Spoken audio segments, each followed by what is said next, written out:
Hi friends, good evening. This is Dr. K.S. Vivekanandan, your psychiatry faculty for Dr. Medical Institute, eGurukul. I hope you're all doing good. It's not a regular academic session, so I'm not going to bore you with what is delusions, what is illusion, and what is hallucinations. But as this is a stress awareness day, November 1st, we celebrate it as a stress awareness day, being mindful about what is stress and the importance of knowledge of what is stress and how to cope with stress. I think this is very important for students, not only for students, but also it is for important for any age group that matters, starting from children, school students, college students, any job professionals, including doctors. So I think this is a very important topic. And when we were selecting, we're thinking about the topic. The DBMCI, when officials told that we can have a discussion or a session like this, we're thinking about a topic, and the topic was deliberately selected as a lifestyle change. Why it was because um, in my work, okay, in my work I have to go and meet students, and I have to meet a lot of school students and college students. And when I talk with them about stress, or when I talk about how do they handle problems, they all come with one thing, that sir, I think this is a problem for me, sir. After that, everything will be fine, sir. Sir, this is if I get this, like I finish my 12th standard, my life will be settled, sir. When I finish my college, my life will be taken care of, sir. There will be, everything will be taken care of. So I somehow feel that people have this phase where they are in the mindset that they should pass one thing, and that's how the stress or the problem will get sorted out. But that's not the real cases. Okay, it's like life does not run like that. Life is not something which is runs like a fairy tale ending, like happily they happily lived ever after. It doesn't work like that. Okay. uh, as long as you are alive on this earth, as long as you are going to take the last breath on this earth, you are going to face stress. Yes, you are going to face problems, you are going to face a lot of things which you don't expect. Now I always say, once you get something, it doesn't mean that life is going to be peaceful. It's not that identity at all. I always tell to students, it's like, it's the analogy of like your life. This is your life, this is your body, this is your mind. It's like a car. Yes, and life is a journey. Now you can't expect, or you can't ask for a NH highway where everything is clean, everything is fine, everything is taken care of, and everything is positive. Can't expect that. Now what happens is that sometimes you might need to go to a bypass road, sometimes in a service road, sometimes in a road which is not good. Sometimes there might be surprise happen events where you need to be careful.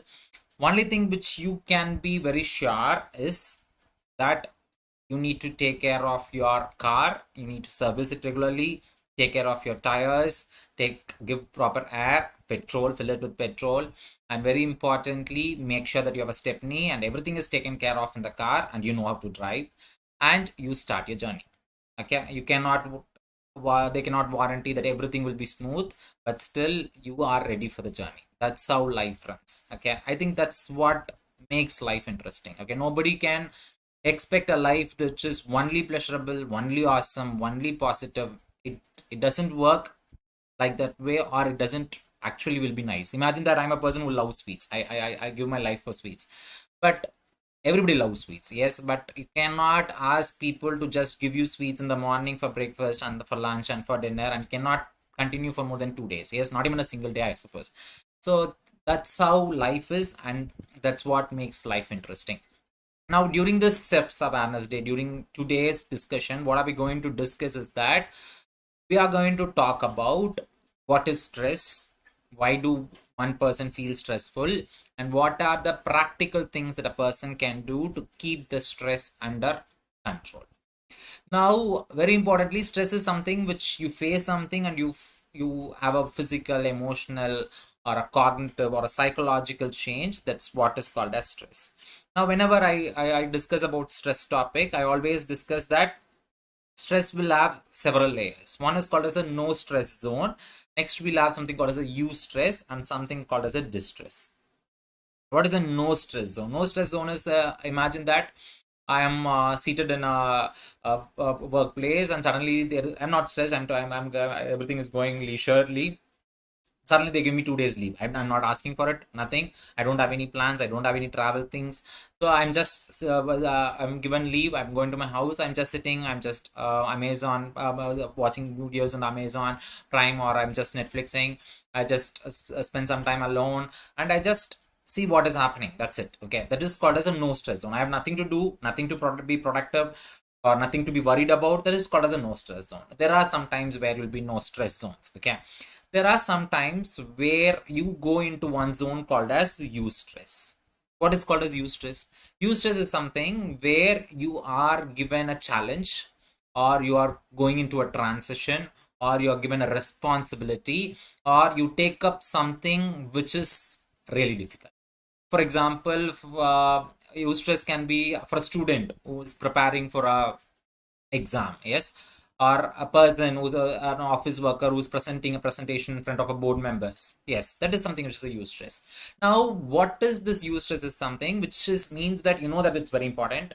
You know it plays a vital role. Now you feel that you are emotionally charged. Okay, I basically feel whenever I have an exams, when I am preparing, I feel that I word it like this: an adrenaline rush in my legs. Okay, I feel that there's some numbness, like feel sensation. You're always on the edge, and you will be having n number of thoughts. Sometime, most of the time, it would be like how to do, how to plan your time, what to do, and like more of productive. Sometimes it would be also hunting. You know that it's going to be a rough path, but still you feel that there is a ray of hope at the end of the tunnel, and you are marching towards it. You want to do a lot of things. You need to just make sure that you need to channelize things. So that is called as use stress, and use stress is important because people cannot just live in no stress zone, because no stress zone is not productive. When you go to a use stress zone, you take up things, you take up challenges. It means that it's going to help you to move into one phase ahead of your journey. But certain times when things doesn't go well in your mindset, or when you try to take up too much of things to your heart, and when you try to control the things which is not under your control, when things are very uncertain, because stress is something, or human beings cannot handle something which is neutral, or which is not controllable, or which is vague, which is not certain. Okay, you're not sure of certain things. That those things will make a person very distressful. Okay, now what happens is that once you become very distressful, what happens is that you start worrying too much, you start panicking too much, and this distress will give you a lot of negative energy. It causes an unwanted comparisons within yourself, thinking about past failures. We call it as biased, negative biased recall. And as you get too much of distress, you can see that you step down to what is called as burnout is something which is like you feel that you're not accomplishing anything, you're not productive, you're feeling very much exhausted, which even in turn goes into anxiety and depression and more. Yes, now as a student, or as a person, you should be aware that I should know where do I fall. It's very clear to know that you are in a no stress condition because you don't have anything to do, you're not worried, you're not active, you're not productive. Fine, yes, chilling out. But how to know whether it is a use stress or de-stress? And everybody's life, or everybody thinks that you should not fall into this distress spiral loop where you go into distress, or go into what is called as burnout, or anxiety or depression. There are certain strategies that can help you to prevent you from falling into what is called as distress. Okay, that's what our discussion is all about. And I always say, this is not that you do it today, or you don't do it till for the next 3 months till you give your exam, or this is not till you reach a milestone. I think it's a lifestyle change. You take it, you practice it, you see which works for you better, and start implementing it on day-to-day basis. Now we'll discuss about certain things, what to do to the body. Okay, to the body to de-stress. First and foremost, walking. Okay, when I talk about walking, I mean that there should be a physical activity. There should be definitely a physical activity which will help you to de-stress. Okay, what is this physical activity? The physical activity, I'm not meaning that you need to go and go and run a marathon, or you need to go to a gym, you need to build your muscles, you need to have a six pack. No, my definition for exercise is nothing but anything, any minimal amount of exercise which will help in release of endorphins. Endorphins, as you know, it's an happy hormone. At 20 minutes of brisk walking or mild jogging is enough to release what is called as endorphins. When you have endorphins, it means that it will help you to think clearly, see the stress in a more better perspective, handle things in a positive way. Second thing is that sleep. Okay. uh Whenever I talk with students, I get bizarre answers. I just ask them like, what time you go to sleep and what time you wake up, when do you prepare? They say that, sir, it will be very calm in the night, so I start preparing by 3 a.m in the morning, and I'll start reading till 9 or 10, then I go back to sleep. I wonder, like, how is it humanly possible? Okay. They say that, no, sir, this suits well for us, and maybe I'm a old school guy, but I basically feel that respect your circadian rhythm. Yes, circadian rhythm is nothing but you should be alert and active in the morning, you should be a bit slow in the evening, and you should take rest in the night. And what happens is that when you are not respecting your circadian rhythm, naturally what happens, there will be n number of changes, neurotransmitters, you know, that serotonin and all that, which is related to sleep and circadian rhythm, which in turn will have an effect on your sense of well-being, which in turn have an effect on the way you handle stress. Whenever you talk about sleep, naturally you also have the sleep and appetite is closely related, and you should be mindful about what you eat also.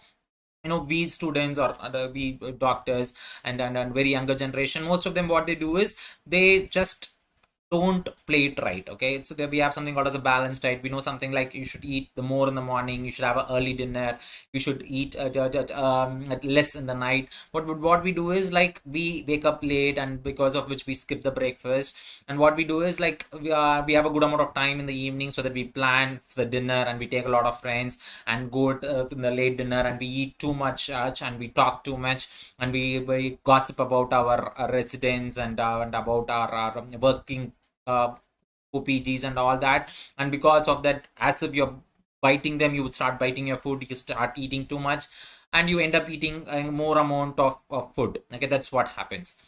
And very importantly, it is said that one thing you should not do, or which is related to stress and diet, is that please don't take coffee or tea after 5 o'clock. Okay, because you know this caffeine and its the role on its adenosine, and because of which your mind will be active and the circadian rhythm changes.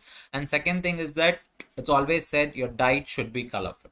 Okay, because our Indian staple food is rice, and we start eating too much of rice, milk, curd, and butter and all that. But you cannot avoid it totally, but still make sure that the diet is more colorful. Okay, because of antioxidants and other important nutrients which will help you to keep it going. This is what is something which is a small amount of just on what you should do to the body to keep yourself or keep your stress under control. As a psychiatrist, I think my cup of tea is what you should do to the mind to stress. I think that's very important for me, or I think that's what I am very interested in. So I'll start working on how to work on this mind de-stressing techniques, and let's work on that. I think there was a question by Ashish Kumar. Thank you for your question. We'll definitely take your questions after the session, dear. So how to keep your mind to de-stress? First and foremost, there is something called as how to you view things. Okay, I think this is a very age old teaching that used to say half full and half empty, right? Whether you see this the glass as half full or it's half empty, it's based on your mind. Yes, it's about the perspective that you take.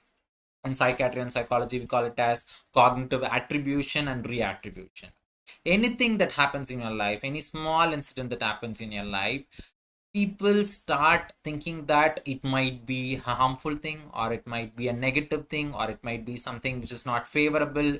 Okay, I think we carry that because of the instincts, of the safety instincts that we used to have when we were living, when ancient men were living in caves, where they should be very much vigilant on things. If anything is happening, you should be very much vigilant, you should be careful.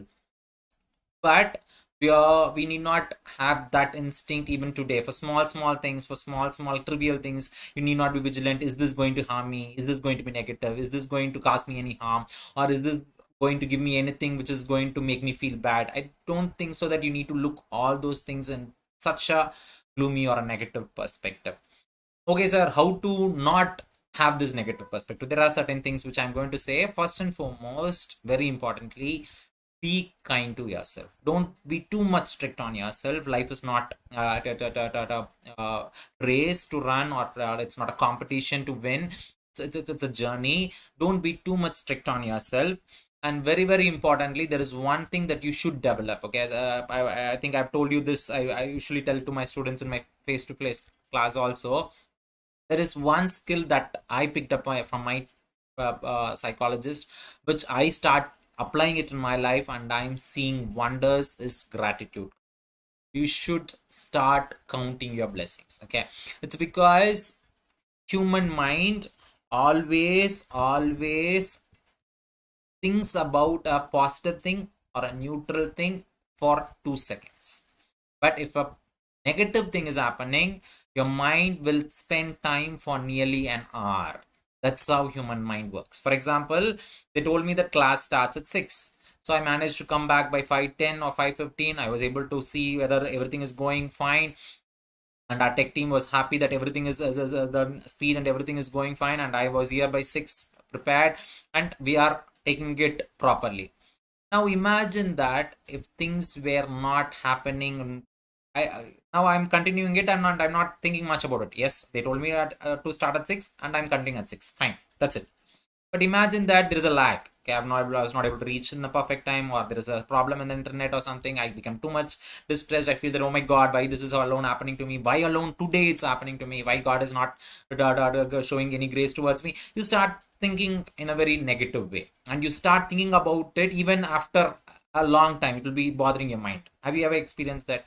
That's because you give less importance to neutral or positive things, but you give more importance to negative things. That's how your mind works. But you should have a trick, that you should trick your own mind by, before going to sleep, just think about some 2 to 3 positive things that happen in your life. It can be very small. Okay, today I had a wonderful breakfast.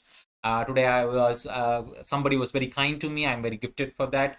You should count your blessings. I'm telling you, friends, I'm telling you, friends, it will have a remarkable change in your life. It will have a remarkable change in your perspective of life. Next thing is that this is our Captain Cool, MS Dhoni's teaching.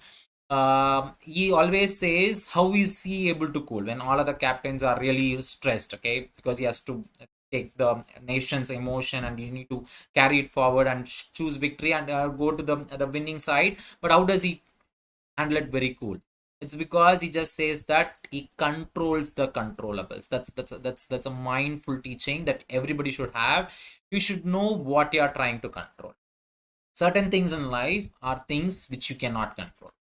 Those things you should accept. You like it, you don't like it, you please accept it, because you cannot change. Certain things are in life which you can change. Please work on that. Give your heart and soul to change that.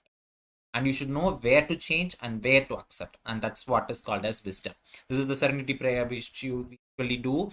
What is this? Okay, what is this is very importantly, for example, there is a lockdown. Okay, WHO says the Indian government has given a lockdown. Now, as a person, as just a citizen, you will not be able to change anything about the lockdown. Cannot. Yes. Now, worrying about it, trying to change about it, or trying to work on it, it's not going to do any change. Yes, it's not your control. But there is similarly, you can have that, like for example, if they are saying that whether there might be a next pattern or any other pattern would be is going to come, they are not sure, and you're not sure. And is it under your control? Only thing that is under your control is what you can prepare. You can prepare all possible means. What are the things that can be asked, and what are the things that was asked? What are the important topics? That's how you, which is under your controllables, you give your heart and soul, and that is called as controlling the controllables, and also the courage to make things that you can change. So that's very important perspective, because I feel a lot of times people get distressed because they don't change things, or they don't act on things which they can actually change, and they get really frustrated when they worry, or they when they just hit on things which they actually need not worry about, or because they cannot change about it. Yes. Next and very important thing, many times people ask me, sir, I can totally understand that I should have a positive perspective, I should have this off water off empty and all that. I'm able to understand that. But sometimes what happens is that, sir, a small trivial thing or a small little negative thing happens, and my mind keeps on automatically producing negative thoughts, sir. I know that it's too much. It's not that instant small, that's a very small incident and doesn't warrant this much of negativity. But why does this much negative thoughts arise to me, and I'm really concerned about it? And I usually say that it's because you often always think about, either you worry about what is happening in the past, or you worry about what is going to happen in the future, but you be spend less time on your present. Okay, it's present is called a present because it's a present. And how to be in a present, because when you are in a present, you are mindful, you're 100% in the present, you have less time thinking about your past and the future, and naturally you know that the popping up of the negative thoughts will be decreased to a significant amount. Whenever I say about mindfulness, people ask me, sir, can I control the thoughts, or can I stop the thoughts, sir? Please don't do all such gimmicks, because you cannot do it until you're a Buddha who is sitting under the Bodhi tree. You are a very normal person living in a materialistic world, living with n number of commitments. Only thing is that you can slow down your thoughts. You can at times come to the present, spend time in the present, and don't get connected or don't fall into the loop of going always into the past or the future. Now, very importantly, first thing that I always tell is important is, and what I practice is mindfulness tea drinking, because everybody takes a tea in the morning. So what we usually do, we take it, we start the first sip. Okay, we drink. Okay, from the next sip, we don't worry about the tea. We just start concentrating on things that has happened yesterday, what is going to happen in the future, what did they say yesterday, what are they going to say tomorrow. We are always either the past or the future. Now, how to be grounded? Okay, the first and the foremost thing you do is mindfulness tea drinking. First time, take a small amount of cup of tea and sip the first sip. The first sip, just concentrate on what is how is the warmth of the tea. Is it too hot, or is it okay? Second sip, okay, see how is the taste. Third sip, concentrate on what is extra added in this tea. Is it a masala tea, is it a ginger tea, or is it a cardamom? So just see what is there in the tea. Now, what are you trying to do? What I'm trying to do is that you are anchoring your mind in the present, because a mind cannot do two things at a single time. Either it can think about the past, or it can be in the present. Yes, yes. Rather than thinking about the past and worry about it, rather than thinking about the future and being anxious about it, be in the present. You can feel that there is a significant amount of reduction of your thoughts. Second thing that I always tell students to follow is mindfulness breathing, okay, or mindfulness respiration. How to do that? It's very simple. What you should do is, you should start a slow deep inspiration and a slow deep expiration. Okay, normally your inspiration and expiration, it's an involuntary process, it happens by itself. But what happens is that, what you're going to do is, you're deliberately, what you're going to do is, you're going to take it as a slow deep inspiration, and you're going to take it as a slow deep expiration. Yes. Now, when you're going to do this, what happens, we are all so people with the dealing it with right and left. Now, when the lungs takes a extra coil and recoil, naturally the membrane, the diaphragm is going to get stimulated. The phrenic nerve is going to be active. This is going to go and send stimulus to the nucleus ambiguous, which is going to stimulate your vagus nerve. When your vagus nerve is stimulated, it will in turn reduce your heart rate. Now, your respiration is slowed and your heart rate is also slowed. Now, okay, sir, what is going to happen? Once your respiration and your heart rate is slowed, it means that it gives you a false mimic of a parasympathetic nervous system activation, which will make sure that your thoughts is decreased. Okay, we are not stopping your thoughts. No, until death, thoughts is not going to be stopped. You're going to decrease your thoughts. How does it help, sir? Imagine a car which is speeding at the speed of 150 kilometers per very rash driving. Another car is going at 50 kilometers speed. Okay, Now, which is car has a more chance that it's going to uh, get into an accident? Naturally, the racing car, yes. So naturally, slowing it down is the one thing that you can do. Okay, with the help of controlling your respiration, you cannot control your heart rate directly, but you can control your respiration directly, thereby controlling your heart rate, thereby controlling the number of thoughts that is produced. Now, once you slow down your thoughts, you will be able to see clearly that this is wanted, this is unwanted, this is relevant, this is not relevant, this is productive, this is not productive. But when the thoughts are speeding up, you don't have the control of it, you don't have the hack of it, and what happens is that you start living with the thought, and which makes you to be very much worried, sad, and it spirals you down to what is called as distress or depression or burnout. Next, usually students ask me, sir, I'm able to understand this breathing exercise and tea drinking and positive mindset and gratitude count, sir. But give us some quick fix, sir, or give us some cheap tricks, or give me some easy techniques, sir. Okay. One thing that I always usually tell students is that always have a sense of humor. Yeah, you can start with there's a number of channels, right? You have something called as you have YouTube channels where there's a lot of comedy shows that's happening. Now, humor is a wonderful. A person who's known in psychiatry will know that humor is actually a mature defense mechanism. When you laugh, you're seeing a joke. Okay, when you see a joke and you feel lighter and you laugh openly, what happens is that it has been proven that there is a number of remarkable changes in the brain and there is a longevity and all that. But there are people who ask the question, sir, does seeing jokes will change my life? No, never. It will not change your lifestyle. It can, might be, it can, what to say, it can uh, get you out of that particular tough situation for minutes, but it should be a lifestyle again. Taking a lighter sense of everything, taking a humor sense of small things, taking everything as a small joke. What happens is that it will change the style of thinking. It will make sure that you understand that it's not that much serious how you are actually worried. Take it good. Yes, all is well. So that attitude comes with a sense of humor. And another thing is music. Music is a wonderful, there is again a wonderful research which will help, which has proven that hearing to music has a remarkable effect on reducing your stress. It's always said that listen to music, which is like, because it is said that, like, imagine that I'm fighting with my wife.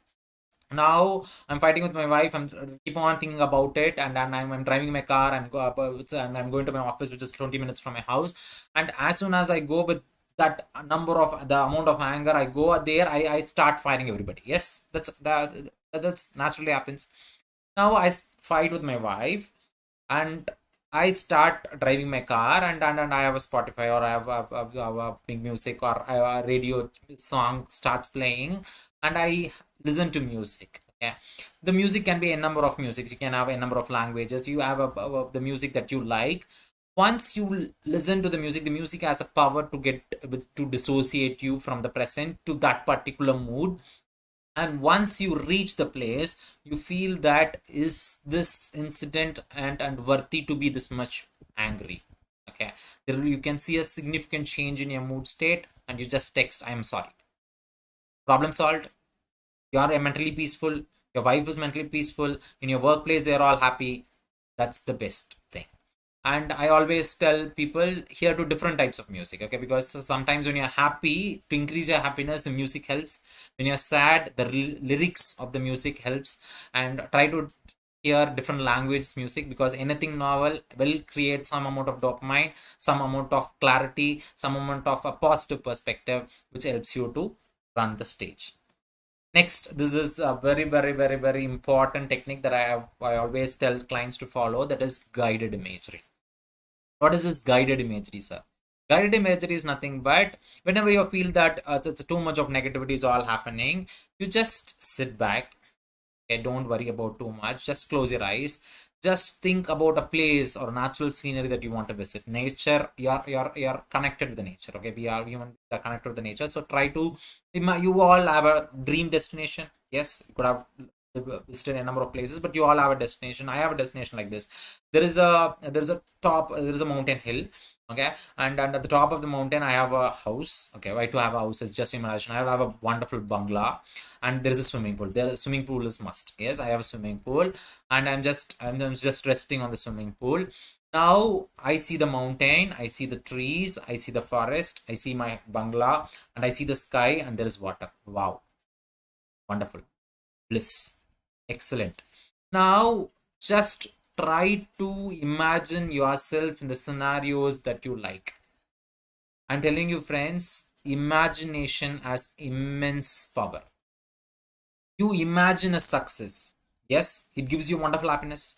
It gives you an awesome kick.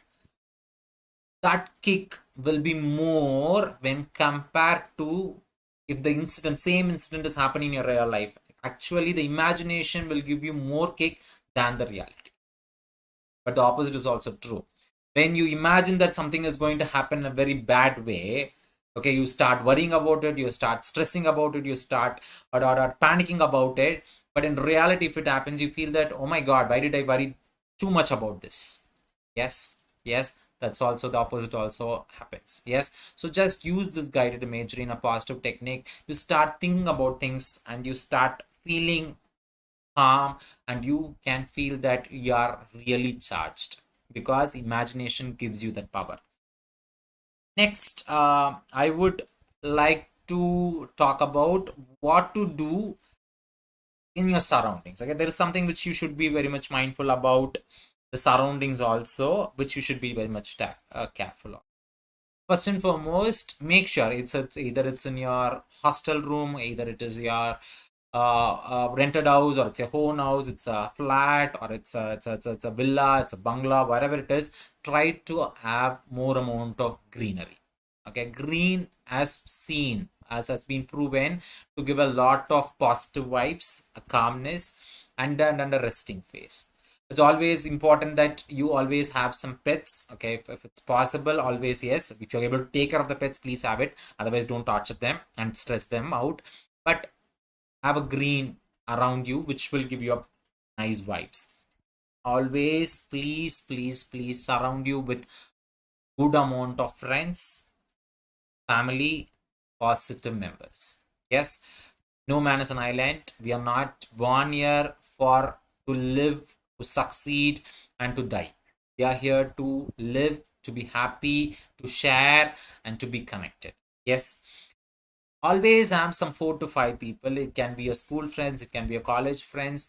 Okay, you can share anything on earth with them. Whenever you're happy, you call them. It doesn't mean that you need to speak for 2 hours continuously. You just need to just share a small thing. And similarly, when you are worried, okay, your phone should automatically go to the person who's able to have a active listening, who's having ears. Yes, now when that type of surrounding is there, you never feel lonely. Yes, now there is a lot of technology, and rather than spending your valuable time in unwanted Instagram reels, Facebook stories, and YouTube videos, I think spend some time talking with your loved ones, valuable ones who are able to spend some time with you, and I think you will be able to get it. And very important, I think this is really important. Please spend time with family. Yes, I somehow feel that, okay, there are a lot of postgraduates who, after joining courses, they come and talk with me, or people who finish the MD and MS, they come and tell that, so there's a worst teaching in our society, that young age is a age where you should earn, you should be productive, you should be going to work, you should be really working around the clock and all that. I'm sorry, I don't buy that concept. Okay, you enjoy your life with the family today, you enjoy your life with the work today, you will be enjoy your life, will be able to enjoy the life the rest of the life. Okay, it's not that till 40 years or 45 years I'll spend all my time on work, I'll earn too much, and then I'll start spending time with my family. No, no, no, no. Please don't do that. Okay, I have a lot of high profile businessmen who are my clients who did this mistake. Yes, please, you young minds, don't do that mistake. Okay, don't wait for 60 years or don't wait for your retirement to hold hands of your partner. Yes, please don't wait for your 60 years or till your retirement to talk with your partner or share things with your partner. Yes, because I usually see this in men. What they do is like they spend a lot of time with work and commitment, because we always take our family for granted. Okay, that's a small mistake that we do, because you know that they'll be always there available. Yes, so you always prioritize your work commitments and all that, and you take the family for granted. Now what you do is like you spending the uh, more amount of time on work, and like what to say, suddenly on an anniversary you buy your wife or a partner or your girlfriend a diamond ring. Yes, yes, the diamond ring, they'll be happy about it. It's no harm, because it's like any surprise gifts will make a person happy, but I don't think so it can uh, fill the space that you should have filled the whole year. Yes, yes, so please be practical. Okay, don't use this cheap tricks for a long time. I'm sorry, I'm not judging men, but I hope that at least men will be able to understand what I'm trying to say, and I'm right in that perspective. And very importantly, never ever feel that okay, like what to say, I'm hard work, I'm working hard, or I'm say I'm uh, spending too much of my money, or saving too much of my money only for my children. No, and I'm telling you this, friends, it's because your children just don't need only your toys that you buy them, or the favorite the toy bikes which cost 35,000 or something, or they don't need your pocket money. They just don't need only that. They need your time, quality time. They need your strictness, they need your love, they need your affection, they need your positive reinforcement. I always tell my clients, it's okay if you don't say I love you to your partner. So it's actually bad, but it's okay if you don't say I love you to your partner, but please say I love you to your kid daily. You are making wonders. You are creating a soul which is going to conquer the world, because they need it. Yes, you know, a child understands that my father is there. There is a loving person with me. So when there is a stress, I can go and talk with him. There is a person. Yes. And similarly, they should be known that if I do something, I'll be punished. You know this famous line: "Spare the rod and spoil the child." Not only huggies, only positive reinforcement, only appreciation, only kisses doesn't work. Yes. So you are going to give them uh, proper parenting. Yes, you are going to be there in every small steps that they move, and you are going to enjoy life. I'm telling you, friends, that's very important. Never ever feel that I'll let my partner take care of that, or I'm very busy, let my parents take care of that. No. Okay, and I'm telling you this, if you are a parent, whenever a child is born, a father is born. Whenever a child is born, a mother is born. You are new for this. Don't feel that once you're a father, you're some associate professor like thinking. Nothing. You don't know anything about being a father. Start new. Trial and error. Spend some time. You understand, you be in the world of the child. That's how you learn, and that's how you spend some quality time with the children. And next, very importantly, work. I'm not asking any of you to just retire by the age of 25 and just spend time with the family. Yes, you have to work, but work gives you three things. Okay, three important things is given by work. One is money. Yes, money is needed. Yeah, I'm not a person who says that don't think about money. Money is not important and all that. That's all. That's a concept which just doesn't work. I need some money. Everybody needs money to run the show. Only thing is that I used to say that money is very important, but money is not the only important thing. Yes, that's a small trick. But what happens is that truth, for you to get the truth, you need to have some good amount of money. Only if you have some good amount of money, you come to the touch with the concept that yes, it's not the only important thing in life. You need to have something important. You like to buy a house or design a house in this particular way, a wonderful car. You could have some dream things. It's that's because of work, and that gives you money. Yes. Second thing is that this job is a one. Please choose a job which you are passionate about. Passion is very, very, very important to help you from the boredom that is caused by work problems or work stress, work politics. Politics is going to be there everywhere. You are in a non-minority institute, you are in a minority institute, you are in a central government institute, you are in a government institute, you are in a private job, you are in a corporate setup. Wherever you go, this hutch dog will follow. What is the dog? Politics. Yes, to overcome that, you need to have something that is called as passion.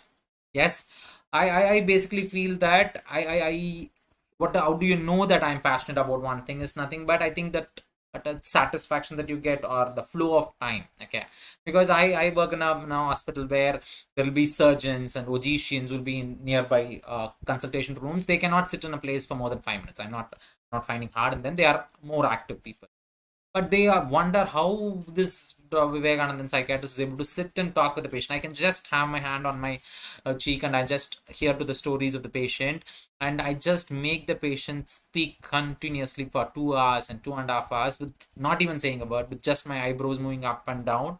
I make them cry, I make them laugh, I make them smile, I make them feel guilty, I make them feel satisfied, I make them feel understood. I'm not boasting about something, but I think I love doing it and I'm passionate about it.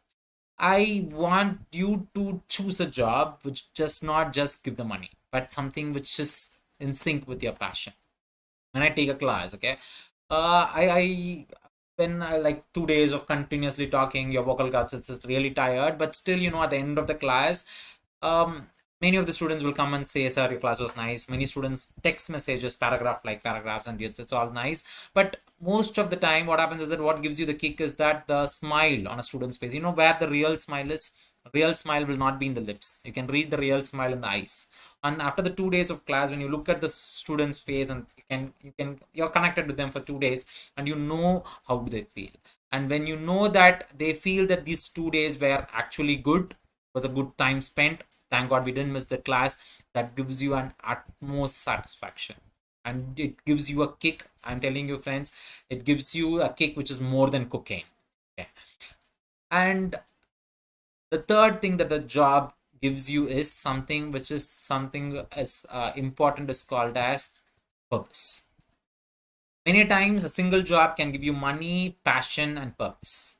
Many times there might be different things, but I think you need to find what is your calling. Purpose is something is that we are not born here just to earn money, save it in the back locker, and hand over it to your son and die. No, you are a person who was in this, or given or born on this planet, and you should have some purpose. This purpose can be of helping anybody or finding what is your calling or what is your purpose and have a visible change in somebody's lives.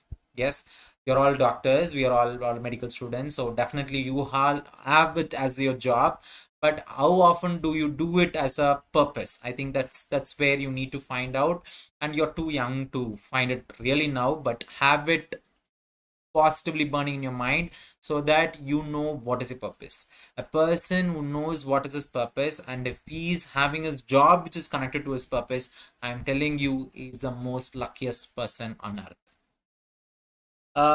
These are the things that I told you about. What are the things you should do to your body, and what are the things that you should do to your mind, and how you should change your surroundings, and also work and family. Let me talk about things that you should not do to de-stress. Okay, first and foremost, compulsive buying.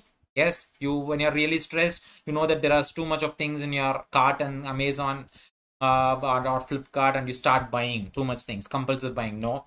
Second thing, no. Don't do anything like stress eating or stress drinking, no. And substances.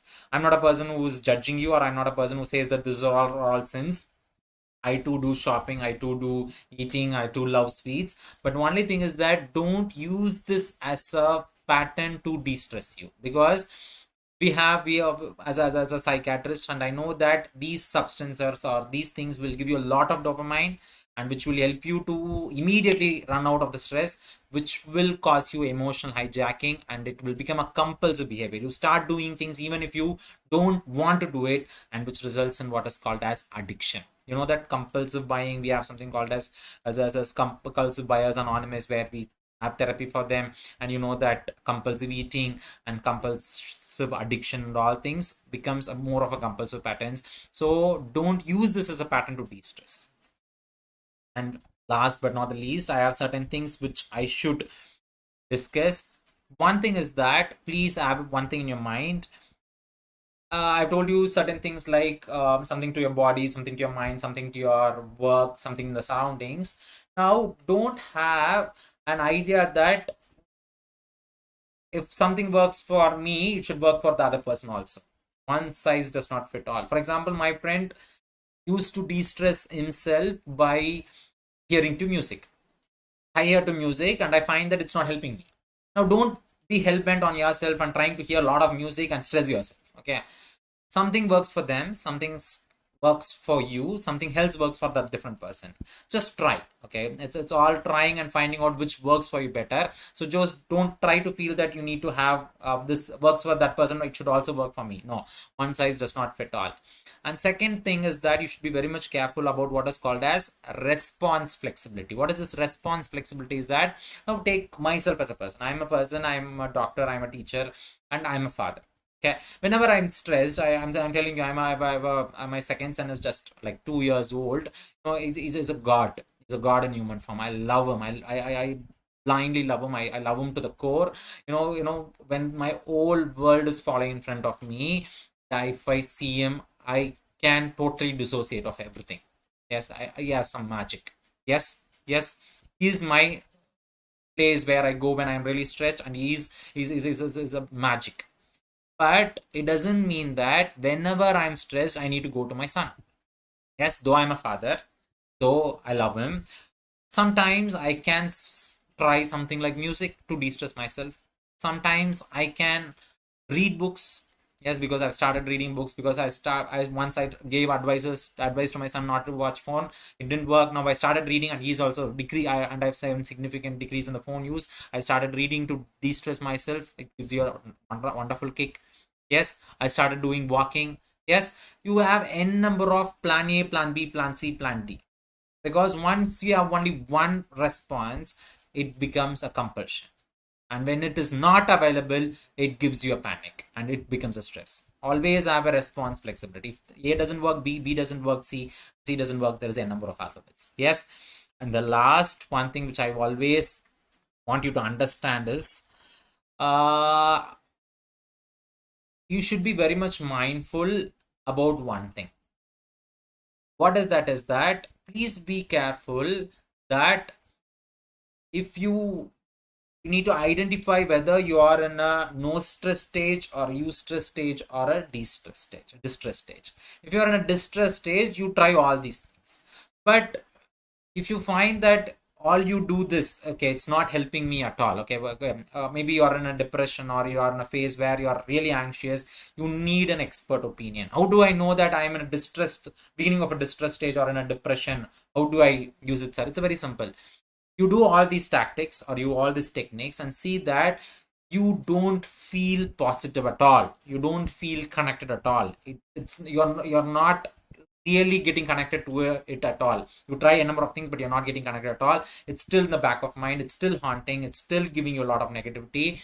Don't be hell-bent that you should be the only person you should treat yourself. Okay, please go and consult a therapist. You should definitely have a psychiatrist in your college or a senior or a friend or a teacher, or you're available, please talk to a therapist or a psychiatrist, and with their training and with their expertise, they need just 5 to 10 minutes of your time to understand whether you are in a distress stage or you have gone into something called as burnout, or you are going to adjustment disorder, or you're in a depression which needs it's something which is seriously corrected.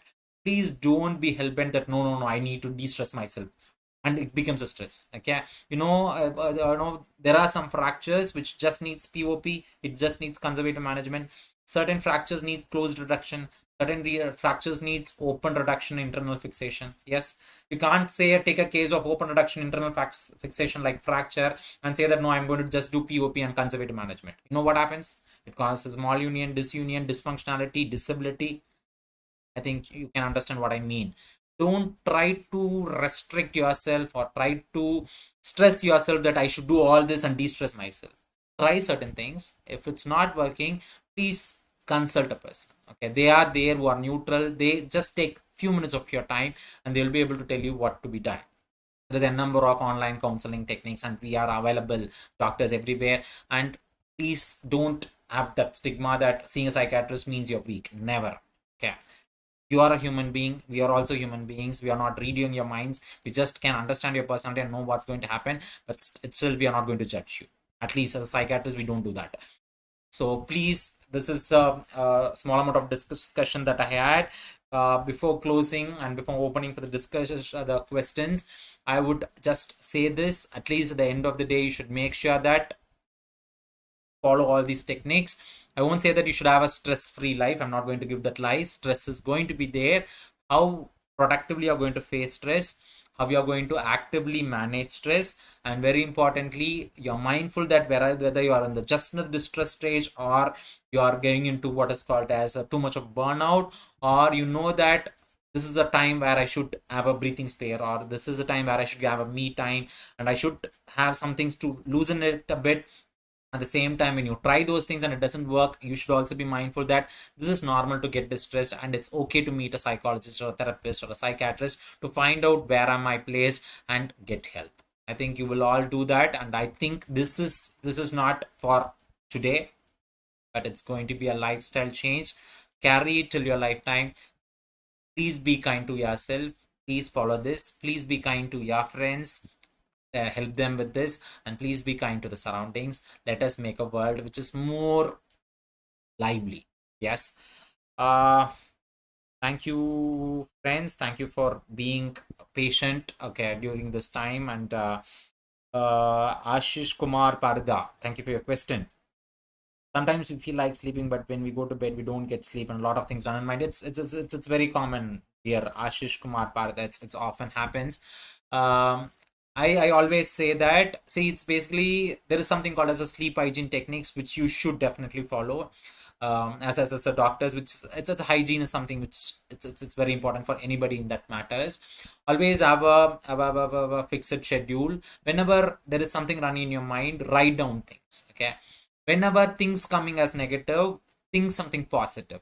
Yeah, use this. We have something called as muscle relaxation techniques, which is a bit cumbersome, but this guided imagery helps. Think about a destination, okay, dream destination, dream villa, and then thinking about a place where you want to work and where you want to spend your time. It will stimulate a parasympathetic nervous system, which will calm you down, which will decrease your thoughts, and which will definitely have a wonderful effect on your sleep. Thank you, Ashish Kumar Pardadas, for the wonderful question. Um, Thank you, question. Muhammad Saifullah. Sir, halfway reading through question, mind is distracted. Yeah, it's like this decreased attention span. Okay, actually, the attention span is from a person will differ from one person to other person. But the ideal thing is that you need to make sure that you need to read a question or read a topic with a positive mind or a neutral mindset. Okay, don't have too much of stress and then come to the question and then you feel that, oh my god, I didn't read, I don't know this question, I might get it wrong. Or you read a question and you find it answer wrong and then carry it and then go to the next question, which will prevent you from concentrating. And very importantly, as I have faced this, I think I should say this, dear Mohammed Saifullah, when you're reading or when you're preparing for a test or when you're preparing, there is a clue. When your mind starts daydreaming or something, or it thinks about unwanted thoughts. For example, whenever I read pharmacology, I start with a good Josh and I start preparing. Suddenly, I start about a dialogue of one whole 10 years before Tamil movie. What is the dialogue that is spoken by the hero and the heroine? I'd be wondering, like after some time, I'd be wondering, like, what am I doing? I'm with my pharmacology classification or book, but what am I thinking? It's called as rumination, okay, an unwanted thought. and an unwanted time, and which is causing me distress. That's a high time that you know that you are distressed and you need a break. Okay, and you should know that you should time your study techniques, and you should be really concentrating on what techniques that you use. Okay, study techniques per se is a different topic to discuss. What are the various reading techniques that you use so that it gives you a positivity and helps you to be grounded. Thank you for your wonderful points, Mohammed Saifullah. Thank you, Ganesh. Thank you, Rakesh and Steel, your points. Thank you, Shivam. Thank you, Rakesh, for the points. Coming to Ashish Kumar Pardasa, some tips to avoid FOMO. Yeah, fear of missing. As exam getting closer, multiple platforms are coming with. Yeah. We have a number of videos. Okay, nowadays we get too much of information that's available. We have eGurukul, you have marrow, you have prep ladder, and you have cerebellum, and you have cerebrum, you have medulla oblongata, you have everything that's available. So basically, what happens is that you do not know, you fear that okay, everybody is coming with an INICT mark or a fast recall and all that. I always say the secret of success is not knowing about everything. The secret of success is revision and repetition. Yes, stick to one thing. Okay, revise it multiple times.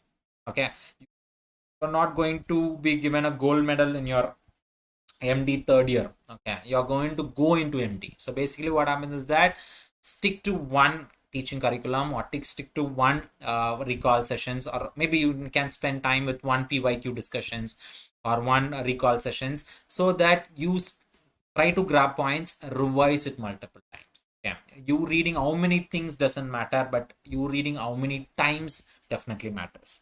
Thank you for bringing that question, Ashish Kumar.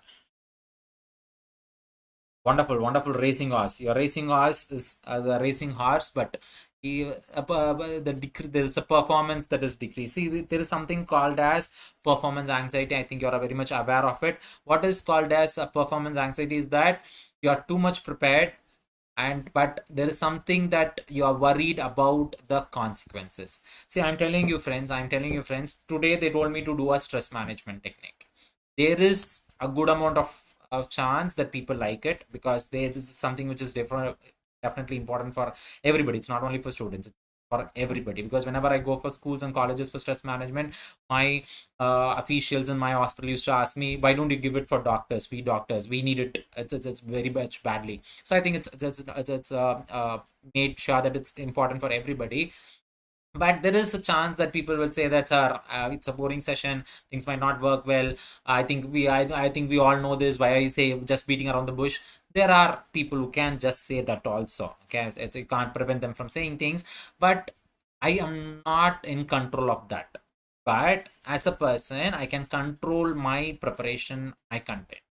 So I have a good amount of friends from Jipmer, Nimhans, and CMC, with whom I discussed about. See, I'm having a class like this, and I'm having a session. So I should make sure that certain things which I should tell, I should not bore them with things that they know.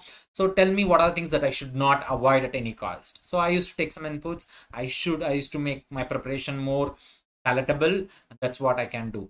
I think you preparing, you revising, you repeating, you reading your concepts, you reading your one-liners, you reading your PYQ, you repeating and revising it multiple times is under your control. Don't worry about your question paper. Don't worry about your rank. Don't worry about the rank which is going to get you what seat.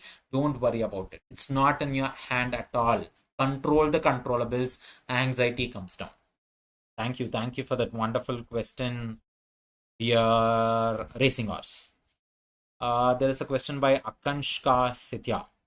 How manage same number of hours daily? How to maintain discipline and consistency? Akanshka Sitya, I think there is often a saying, like plan your work and work your plan. Yes. It's always important that you need to just have a fixed amount of hours of preparation, because consistency matters. You spending 20 hours today and next 4 days you're not preparing is not going to help. Now, how to do that is that you read continuously for 3 days, then you're not able to run. It's because you're stressing yourself too much. So make sure that I usually have some techniques that I used to follow it myself. One thing is that I used to make sure that I plan so that I have adequate breaks. Okay, I give energy bites, like after this 40 minutes I take some 5 minutes of small break, rather than coming to continuously running for 2 hours and I'm keep on looking at the watch. I just plan for 40 minutes, 5 minutes of small break, I close everything, I just run away. Okay, I just walk, or just talk, or I just relax, and then I come back. So plan multiple breaks. That's one thing that you can do. Second thing is that try to have novelty. Novelty is something which is dopamine. Dopamine is something which is habit alertness. Read. It's good that whenever there's a class that's happening, you'll be reading about one subject. For example, anatomy class is over, you'll be talking about reading only about anatomy. But now you're in a end of the phase of preparation, so always it's personal for me. I used it. I'm not sure whether it will apply for you, but just it's no harm in trying. What I do is I start reading about, for example, my idea is to read about microbiology today, so I'll read the contents of microbiology, I'll read the topics that is important, the questions and all that. And in the time, I know my time, right? The day I'll be very much dull in the afternoon, and then the late nights I'll be a bit dull. So in the late afternoons, what I'll do is I'll take about one liners. I have some one liners for a subject which I've just recently finished. For example, I finished radiology. The one liners that I have, I'll mark, which I should be very much important. You don't need to understand the concept, just one liners. Those things alone, I'll spend some 15 minutes or 20 minutes of the time. Yes. And the later part of the time I just spend on PYQs on a different subject, for example, psychiatry. Okay, and I start up reading one top the question and some related points about that particular topic. For example, anorexia nervosa, I talk some questions that is asked about anorexia nervosa. Next, I read something about schizophrenia, some important points about schizophrenia. So at the end of the day, you find that you have read about main subject, and you have read some different subject about one liners, and you have read a different subject about PYQ. So you have totally add too much on your plate, and that's more than enough, and that gives you a small satisfaction. It's all trick techniques that I usually use, and it actually worked for me. Hope it will be useful for you too here. uh thank you, Mohammed Saifullah. uh Thank you, dear. It's Rakesh. It's a grounding techniques here. Okay, start from now. Okay, for example, see, I have a number of things that's running. I have I have things that I have to work in my I have to run in my work, and I have some 4 to 5 recordings that's piled. But today, when I'm doing here, I don't have time to think about anything. Yes, yes. So that is called as mindfulness. What I'm doing for the past 1 hour is mindfulness practice. I'm 100% into you. Yes, I don't have anything to think other than this. Yes, that is called as mindfulness. So start with small things. I usually have mindfulness when I start playing with my son. I used to have mindfulness when I start having my tea, and when I have my lunch. So when you start mindfulness, that is being grounded in this present, you find that it has a wonderful chance in your following it in your day-to-day life activities. Thank you, Rakesh, for that question. Uh, Soumya Singh, sir, when I gave my NEET UG examination, I struggled with intrusive thoughts such as, day has come, now I have to write the test, I shouldn't ruin it, and I couldn't read the questions. Yeah, that's called as negative thoughts, dear. It's very normal. If a person is saying that I don't have any negative thoughts, I don't have anything, like it's fearful, it means that it's if a person comes and says that, sir, I'm very cool, I'm not at all worried, I'm not at all stressed, I don't have negative thoughts, it means that either he's lying or he has not prepared at all. Yes, you will have such thoughts, but only thing is that how much importance are you going to give to the thoughts? It will be there. Okay, don't get connected to the thoughts. It's normal that I'm just name it. When you have such thoughts, it doesn't mean that will I fail, will I not get the seat, will I not, will I betray my parents, will I make them into shame, will all my friends get, don't get connected too much. When you have such thoughts, which for this question you don't have an answer, right? God knows you don't have an answer whether I will be able to get the question correctly or not. Nobody knows the answer, not even you, not even me, not even your teachers. Yes, just name it that I am stressed.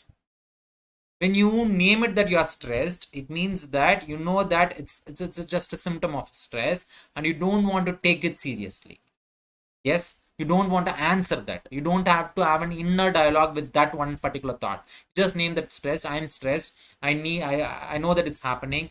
It will calm your unwanted negative thoughts.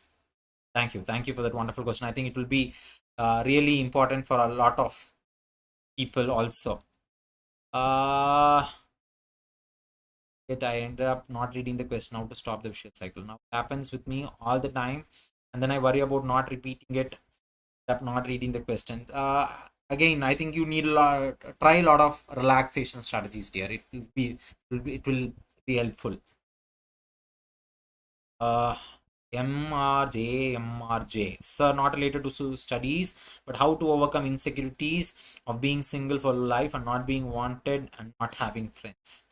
uh, I basically feel that you're an see, adolescents love to be alone but also to be connected. Okay, that's how you're stuck in a phase where you love to be isolated and at the same time you wish to be intimate with.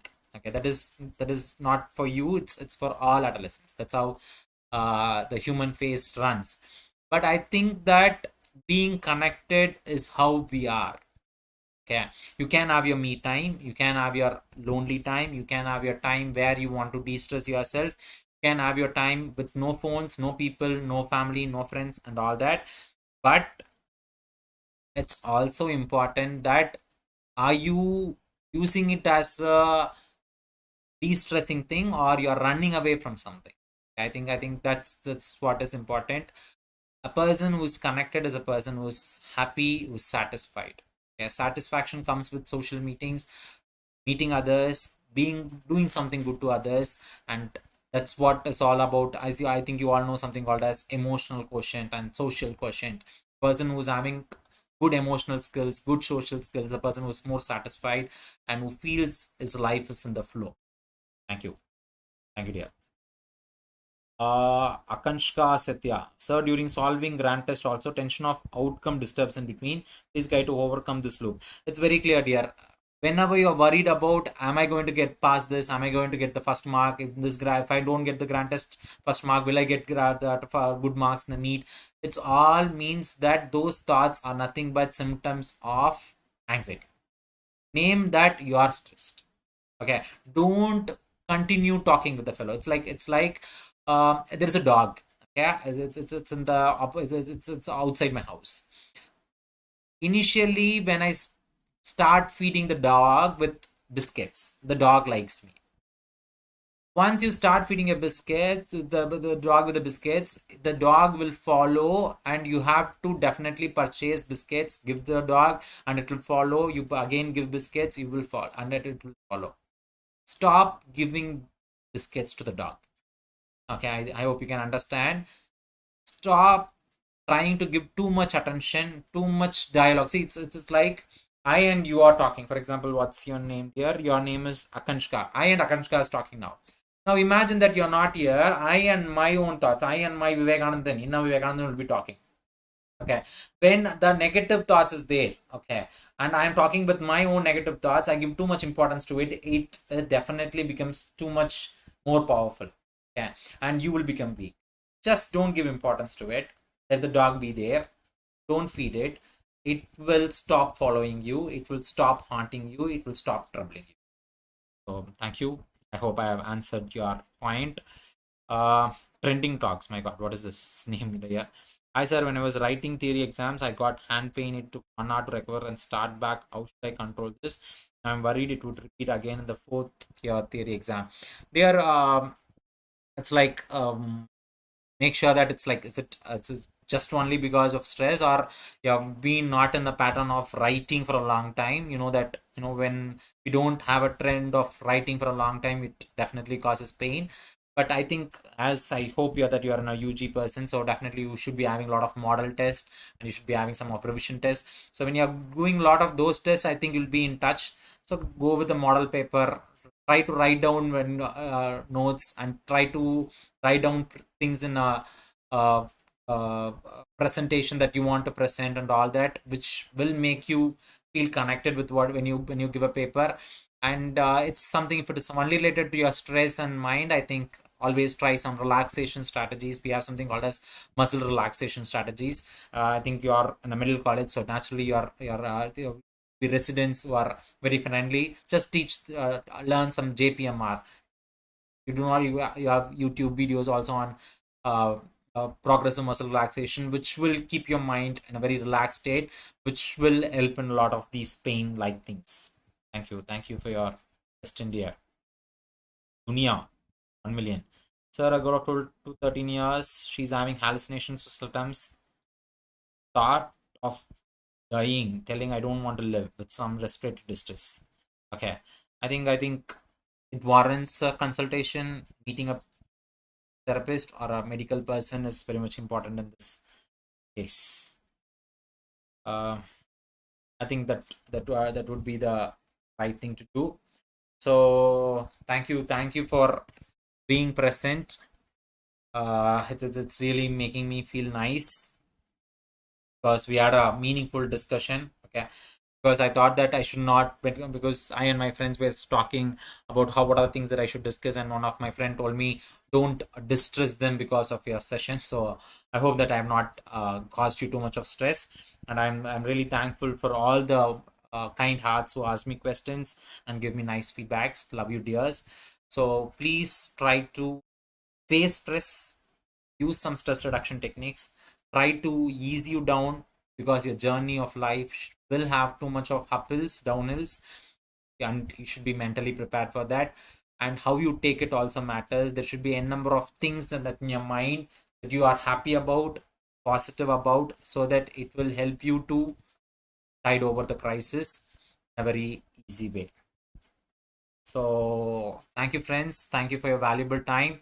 I'm really happy to meet you all. I'd love to meet you all too. Take care.